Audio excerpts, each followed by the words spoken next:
Good evening, everybody, and welcome to Forever Rugby on Forever Sports for today's British and Irish Lions versus the Sharks player rating show. Basically, what's going to happen is we're going to have a look at the players and see how they did, sort of talk about their performance and stuff like that. And everyone's going to have an opportunity to vote between 1 and 10. So we've had the link out for about almost sort of half an hour.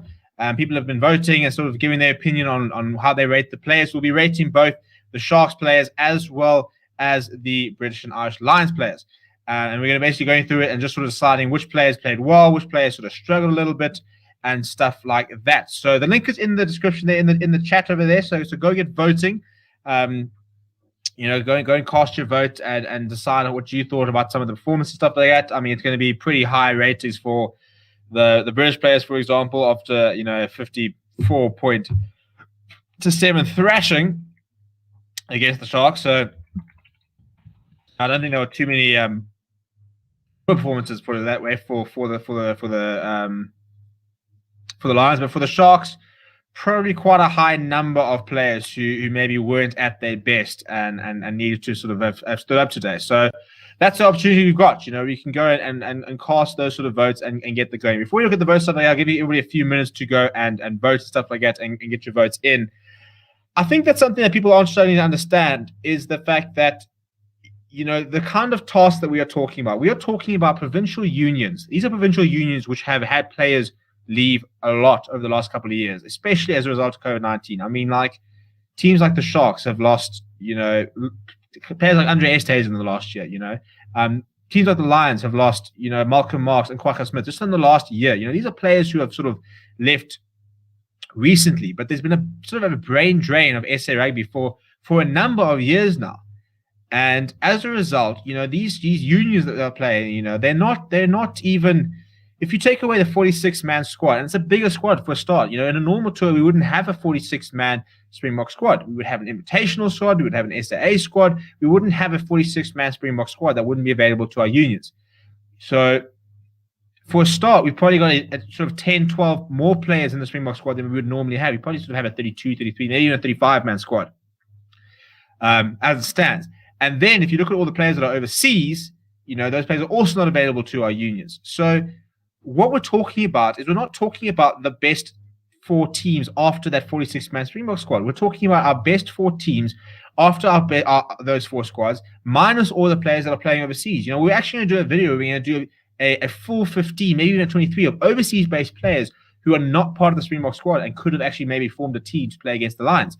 And, you've got the likes of Wilco Lowe in there, Tyron Green, Akka van der Merwe, Dylan Leitz, Ranyas van Rensburg, Andre Esterhuizen.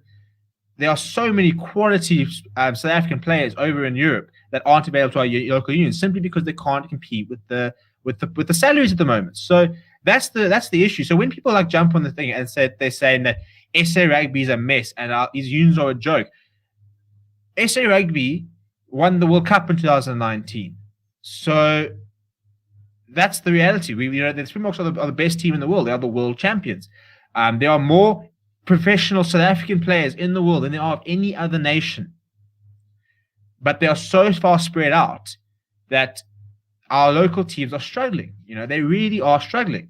And we've had we've had stand-up performers in the various European leagues, within the Pro 4 team, within the Premiership, within the Top 4 team, within the Japanese league. There are South African players absolutely everywhere. And if all those players had to come back and fill our local unions, that would be so much better. And we would see, I'm not saying that they would then beat the British and Irish Lions. It's a massive task for any team to beat the British and Irish Lions, let alone provincial teams. It would be a big task. It's a big task. I mean, this is the British and Irish Lions. The British and Irish Lions drew to New Zealand. They shared the series in 2017. That's the kind of task we're talking about. So it would be big for the Springboks to beat the British and Irish Lions. It's mental for players, for teams like the Sharks and the likes to try and beat the Lions side. It's a mental task. So I just thought I'd put that out there because I think that's what people are sort of failing to understand this. I don't quite know why, because we have to sort of re-explain this every sort of 4 years. But that's the situation. Anyway, please smash a like on the video. Go and check out the rating plugin at the moment. And we'll go there in the moment. We're going to start with the Sharks players and then we'll move on to the British and Irish Lions players. Let's see who's got in the chat. So GHB says, so I was thinking, if our overseas-based players came back, would this be a country districts team? Well, I mean, sorry, would it be a CD? I don't know. CC and D, I always think country districts. Would this be a CD team? Yeah, it probably would be. It probably would be. You know, we're going to do a video on that. I'm going to do a video. I don't know if I'll put it up tomorrow, maybe sort of Friday, Saturday, in lieu of what we were supposed to see. But we're going to look at putting together a team of overseas-based players. And you're going to have players like Aka van der Merwe, you know, players like that all in the squad. You know, even players who are sort of going overseas now. And I think when we see the side, people will start to realize just how tough it is for our youth to front. And this is what I'm saying. Look at all the young players. The average age of the Sigma Lions was 24 years old on the weekend. I don't know what the average age was of the Sharks were tonight, but it wasn't particularly old.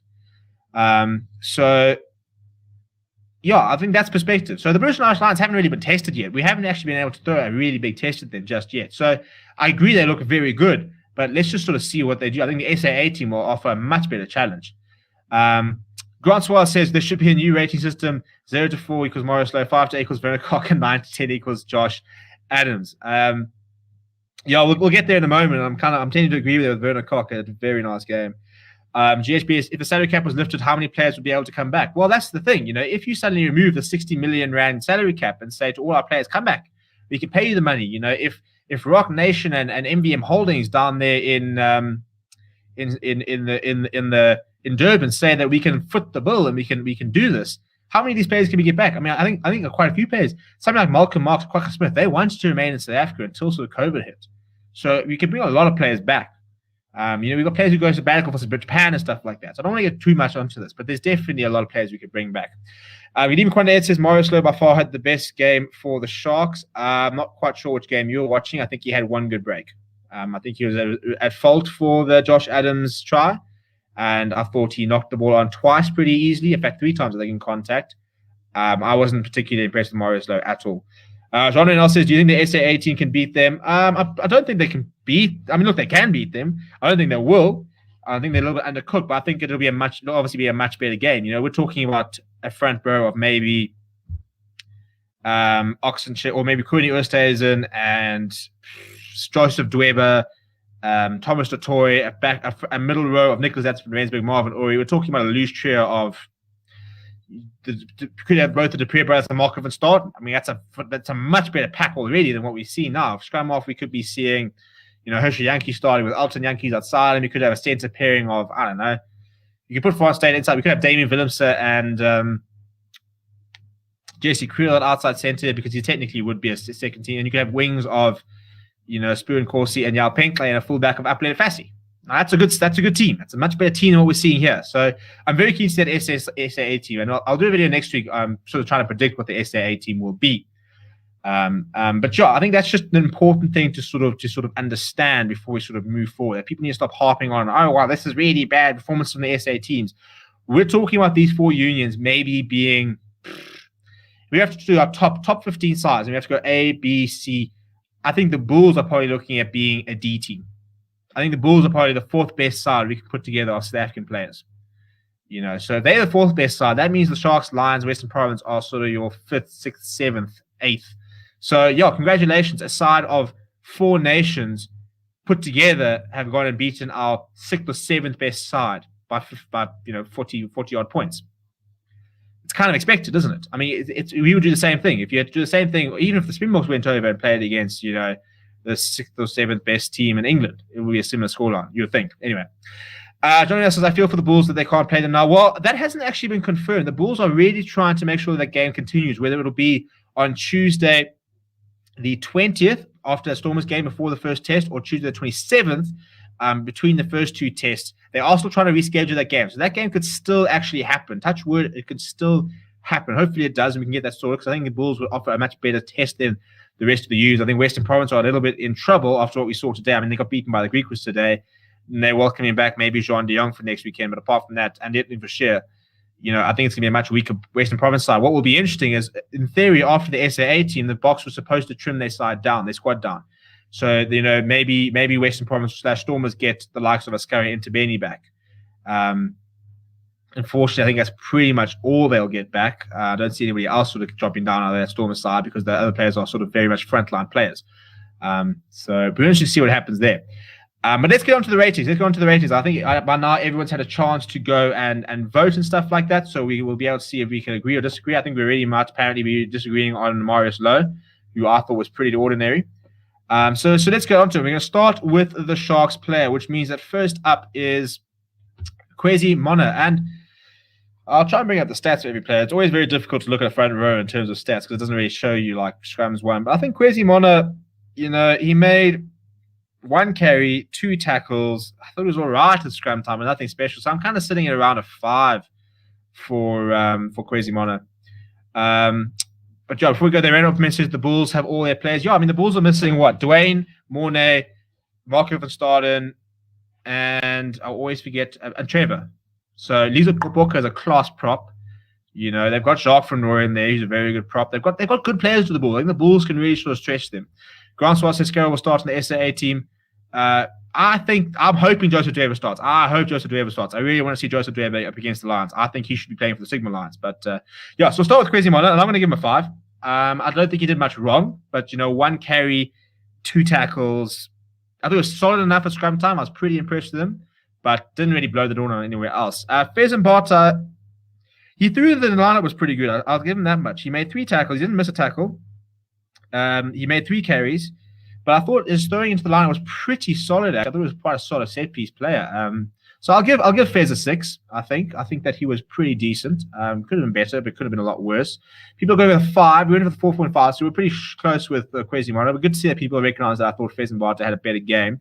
Kuta and Kuno, I was quite impressed with him. I'm probably also sort of sitting around a 6, maybe even a 7, because he actually won a couple of scrum penalties. But I was pretty impressed with how he kind of nullified Marco Vinopola. They did concede a penalty, but again, just not much carrying from the front row. I mean, 1 carry, 3 tackles. So, the starting front row, apart from when they actually had to scrum, didn't seem to do too much. So I'll give Kuta a 6. I thought he had some nice moments at scrum time. They're going with a 5, so they're going a little bit lower than me at this stage, are all you lot. Ruben van Heerden. He carried the ball 4 times. He made 4 tackles. I kind of expected more from Ruben van Heerden. I thought that this was going to be the game where he was going to try and put himself on the Bok radar. I think we've got a little bit of a lock crisis with Etzebeth, Lewis, Aches Neyman all sort of not being fully fit. Obviously, Lewis got COVID, but still coming from an injury. So we've got a little bit of a lock crisis, and I thought that Ruben van Heerden would have had a chance today to put his hand up and say, I can be part of the Bok squad. I don't think he really took it. He had a couple of decent moments. I thought it was pretty ordinary, and I'm kind of leaning towards a 5 for Ruben van Heerden. 5. We all agree there. Hiron Andrews, it's difficult to rate him. I mean, he only played 9 minutes. So we'll just give him a 6. We'll just give him a 6. He only played 9 minutes, so it's harsh to even rate him at all. We probably shouldn't have rated him, to be honest. James Fenter, the try scorer. This try scorer, I thought he didn't manage to do his job as much as he would like to in terms of the breakdown work. He made 6 carries. He made 11 tackles. Missed 3, though, but he won 4 turnovers on the ground, 4 turnovers conceded. I always think that these turnovers conceded are a little bit off. Scored a try, though. Ran 45 meters. 11 tackles is a decent shift. So I'm kind of leaning towards a 6 or a 7 for James Fenter. I don't think you can give... I'll give him a 6. I don't think he was a standout, and I think even the standouts in a 56... in a 54.7, it's difficult to give them much more than a sort of I think Werner Cox sitting at around maybe a 7 or 8. So if Werner Cox sitting in a 7 or an 8, James Fenter's probably sitting at around a 6. So I'll go with a 6 for James Fenter. You guys agree, so we can go with that. Timberlani Bully. Shame, I felt sorry for him. I thought that he was asked to do quite a lot, and a lot of times didn't have the support, but he made 10 carries, he made 6 tackles, he only missed 1 tackle, he made 20 meters, 1 defender beaten. So I thought he was pretty solid. He went backwards once or twice, but it was often, because there was 2 or 3 Lions players on him. So I thought he was a very, very good ball carrier. So I'm kind of going to go with another 6 for Timberlani Bully. And you guys agree, so we're good there. Pepsi Buthelezi, take a bow, Pepsi Buthelezi. I thought he's 22 years old. The chips were down, his troops were struggling. But talk about someone who wants to lead by example. He made a whopping 20 carries. How is that? 20 carries. That is... you never see somebody making 20 carries. He also made 6 tackles. He didn't miss a single tackle.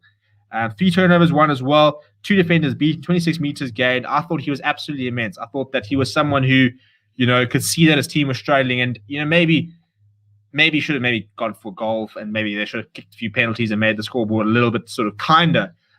But he'll learn so much from this experience. But I thought that he was relentless. Every single time they needed a runner, he was there to be counted. He stood up today, and he just looked like he, as I said, it's difficult to judge his leadership because they're under the cosh. But all he did is he said that my team's struggling, so I will make sure that I will hit every ruck I can. I will take up a ball every single time if I can. I mean, 20 carries. That is a carry every 4 minutes. I mean, I think he made about 4 carries in a single minute at one stage. I thought he was tremendous. Played really, really well. I'm going to give him a 7. Maybe an 8 is actually I thought he was really good. I'll go with a 7. I don't think as a Sharks player you can really go much more than a. Can't remember what I gave Vincent Tutuka over the weekend. I think sort of a similar performance on him. 2 22-year-olds really putting their hands up. So I'll go with a 7. It's the highest rating we've given anybody so far. 7.5. Yeah, I could have gone with an 8. I think he tried really, really hard at Pepsi. Credit to him. Jaden Hendrickson, I was quite disappointed with Jaden Hendrickson, to be honest. I was hoping to see a really big game from him. I thought a couple of times he was a little bit slow at ruck time. His distribution was all right, but nothing to really write home about. So I'm kind of leaning around a 6 for him. 6.5. Some people have gone a little bit higher. I'm going with a sort of 7. Cohen Bosch, I was very disappointed. I'm almost leaning towards a 4 for Cohen Bosch. I thought he kicked for the line pretty well, but I thought he put his backline under pressure quite a few times. He made a couple of decent breaks, I suppose.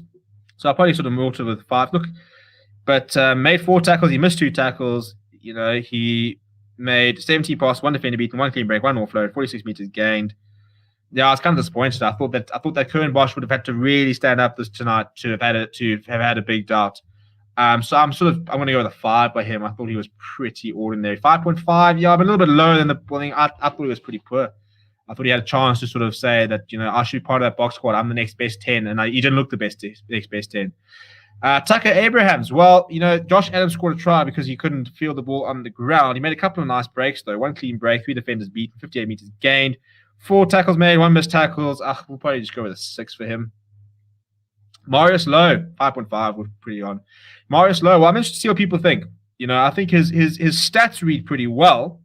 1 clean break, 4 defenders beaten, 3 offloads, 69 meters gained, but 4 missed tackles. 4 missed tackles. He made 6 and missed 4. He also turned 3 turnovers conceded. He also knocked the ball on at least twice, and I thought Marius Lowe was a bit of a sort of kryptonite in many ways in the first half. I thought he was really, really poor. So I'm going to go with 4. I reckon I'll probably be quite low. 3.5. Actually, I've got quite generous with Marius Lowe. That's pretty hectic. Yeah, I didn't think he had a good game. I was maybe trying to be nice with 3. I thought he struggled. I thought he really, really struggled. And I think a better inside center would have made a big difference. I was trying to be kind. So 3.5. People have gone in. Fair enough. Jamie Ward. He was a bit nebulous today, wasn't he? The stats read as 1 clean break, 1 offload, 1 try assist. Nice try assist. 10 meters gained. 8 tackles made, 2 missed tackles. I'll probably give him a 5. I thought he was bang average is the word. So, and I think 5 is about a bang average. Grant Swan says Bosch was poor today, Marius Lowe giving him a 1, and Bush says Bosch 4.5. Yeah, I gave Jeremy Ward a 5, and everybody's agreed. Werner Koch, my boy. You know what? Get him more involved. I'm sorry. After the match that Marius Lowe have this weekend against the Sharks, please don't do it because I think it's a good move. But I would be going Jeremy Ward at inside and Werner Koch at outside. Werner Koch was relentless today. Did get a yellow card, but he was relentless. 2 clean breaks, 73 meters. I mean, he sat down Reece Salmon. He handed off Eddie Price. He broke a couple of tackles today. He beat 4 defenders, 2 clean breaks, 2 offloads, 73 meters. He made 9 tackles, missed 2, but on the wing. I thought he was really, really good today. I'm going to give him a solid 7. I was very impressed with what I saw from Werner Koch. 7.5. People even got a little bit higher. I thought, the games like this, you kind of stand up to be counted, and he stood up, and he was definitely counted. I don't quite know why they brought Monty Liebach off. I thought that was a strange move. I would have brought off Marius Lowe, but Monty Liebach, he gained 61 meters. He made 8 passes, 1 defender beaten, 1 offload, missed 4 tackles. His defending wasn't good enough, so I suppose you can go with that. I'm probably getting towards a 5 for Monty Liebach. Just tried hard. Yeah, we kind of agree there. The bench was pretty nebulous. I'll go through the bench pretty quickly so we can move on to the British and Irish Lions. So Kieran from Furin, I'll go 5. And just Tuga Mkuno, I'll go 5. Fiona Herbst, I'll go 5. JJ van der Mest, I think we're all just getting in 5s, aren't we? JJ van der Mest got a 4.5 by the people. What do they reckon here? So JJ van der Mest came on. He made 7 carries in his defense. Didn't make a tackle. Yeah, nebulous. Hugo had actually quite a big game in terms of like the playing minutes. So he came on quite early and ended up playing 72 minutes. Was pretty good at line-up time. 5 carries, 2 tackles is not particularly good reading for a tight 5, is it? You've got to be making more tackles. I mean, you can't be making 2 tackles and missing 1 and only carrying the ball 5 times as a tight 5. And I think that, yeah, I'll kind of lean to maybe even a 4, actually. 5.5, people going a little bit higher for him. Dylan Richardson played pretty well, actually. I'll probably give him a 6. I thought he looked quite bright when he came on. You know, he was trying quite hard. He made 10 carries, 3 tackles, didn't miss a tackle. So I'll probably give him a 6. He was pretty good when he came on. Looked like he had a bit of a point to prove. And 6.5, people going a little bit higher. So I can kind of go with that. Grant Williams, he didn't play a lot, is what I'm saying. 13 minutes, 1 defender beaten 10. I would probably just give him a standard 5. And Anthony Folmink, he actually had quite a nice run, and then they sort of started off him. But he actually, he only played 18 minutes, but gained 58 meters, 1 defender beaten. So I'll probably go with 5 for Folmink, maybe even a 6 actually. Thought it was quite good. We came on. Yeah, 6 has probably been quite fair for Folmink. I think they should have moved Marius Lowe off earlier. Grant Swart says Jay van der Mesh looks like he should be a better player. I completely agree. I think that he's someone who needs to lose a little bit of baby fat. I think he's a little bit heavy and slow around the park, but he just looks like he should be a good player. I think he's a very exciting player for the future. If he can get himself into, if you can turn JJ van der Mesh into an Evan Etzebeth, let's get him nice and strong. Let's take out some of that body fat. Let's put some muscle on him, get him running. I think he'll be a tremendous player, but he just kind of looks a bit slow around the park at the moment. So I'm hoping that they've got a nice big preseason lined up for JJ van der Mesh, where you can get him on a treadmill and really get him running. But we'll move on to the British and Irish Lions players there. Starting with Michael Vinipola, who I thought at scrum time wasn't as impressive as I thought he would be, actually. He made quite a few carries. He actually looked quite deadly when he wanted to carry the ball. 4 carries, 5 tackles, missed 1 tackle. I mean, it's difficult for front row because we can't really see what their scrum stats were, but I thought Vinipola was pretty ordinary, so I'll probably give him a 6. 5.7, yeah, so we're pretty close. We're pretty close with Vinipola, are we? I see some more people still getting their votes in, so go straight down and vote for the Lions players before you go back to the Sharks and see what happened there, because that's what we're doing now. Luke Cowan-Dickey, well, he's a very good player in the loose, is Luke Cowan-Dickey, and he made 7 carries, he made 9 tackles, he beat a defender, 3 offloads, 1 clean break, 9 tackles from him.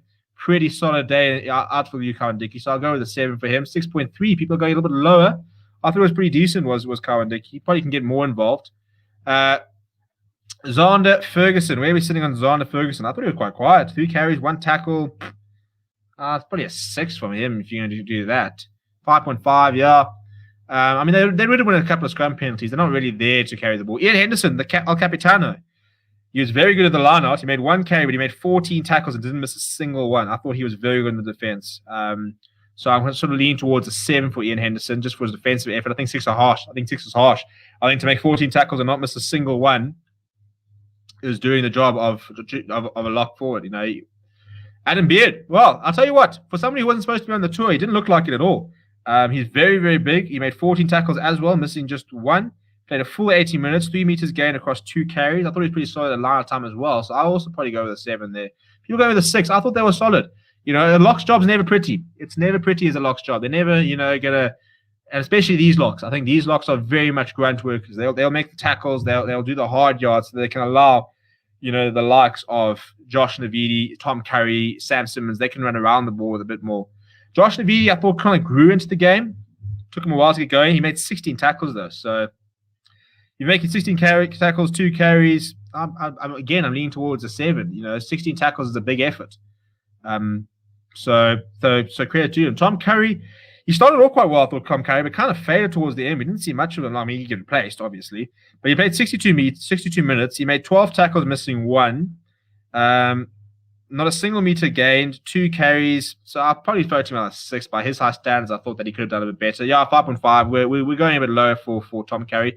Sam Simmons looks a proper player, by the way. He made he made 10 carries, 11 tackles, 2 missed tackles. But he made 35 meters. He beat 4 defenders, 1 clean break, 1 offload, 1 try assist. So I'll go with a solid 7 for Sam Simmons. I thought he was pretty good, and we're not far away with a 6.7. Ali Price wasn't supposed to be starting today. In fact, wasn't even supposed to be in the 23 today. So he came in and did quite well.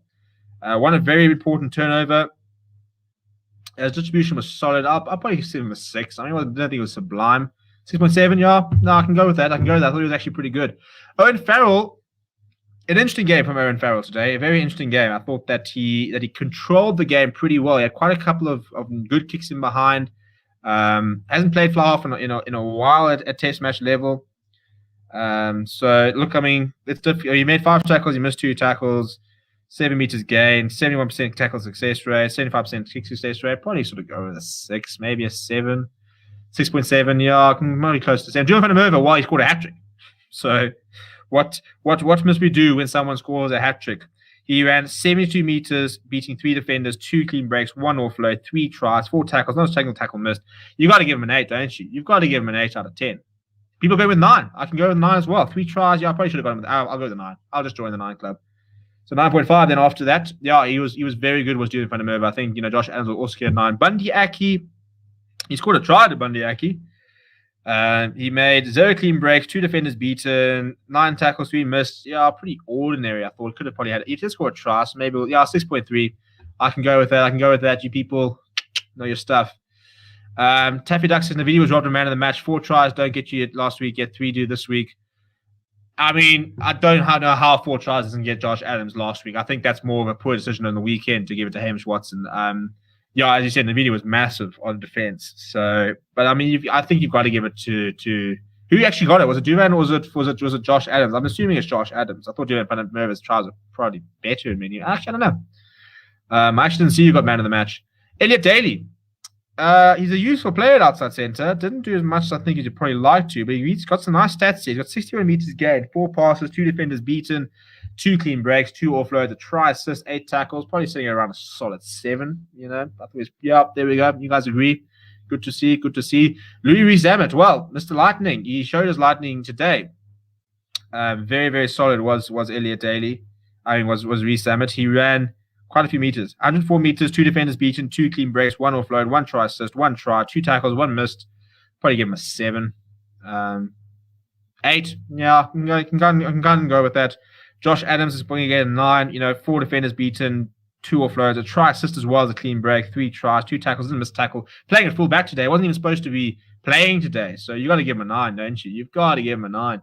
I'm reserving 10 if Duvan and Josh Adams, pretty close there as well. If Duvan and Josh Adams put in performances today against the Springboks, that's what gets you a 10. You running a hat trick against the Springboks and don't miss any tackle stuff like that. That's how you get 10 out of 10 performance. You're not going to do that against the Sharks.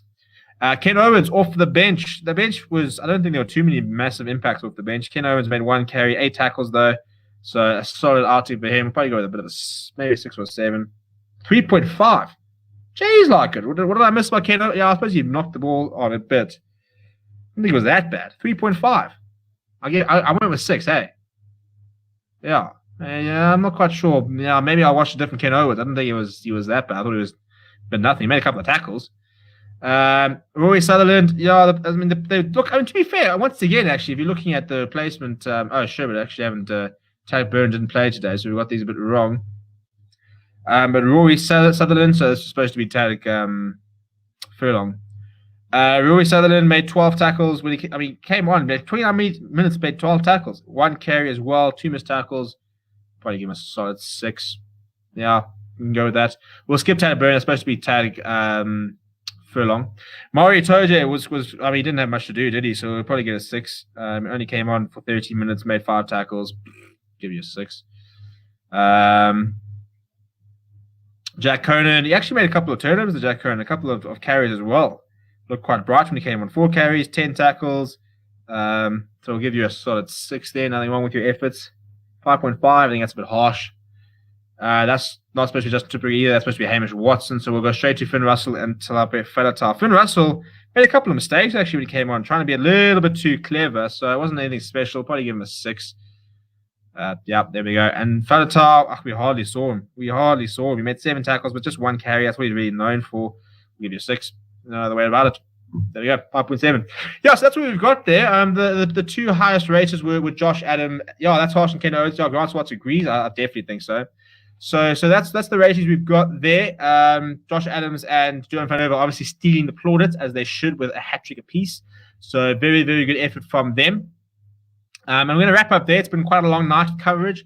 It's 11:15 here, so I'm actually going to eat some dinner and catch the last bit of Euros. But yeah, I hope you really enjoyed the coverage. We'll be back on Friday for Curry Cup. We'll be live this weekend for a couple of games, so come and hang out. Please do smash like on the video, subscribe to the channel as well, and I'll see you guys all very soon. Please do stay safe, and just stay at home when you can, and hopefully we'll see some more rugby very soon. But thank you very much for watching, and I'll see you guys soon.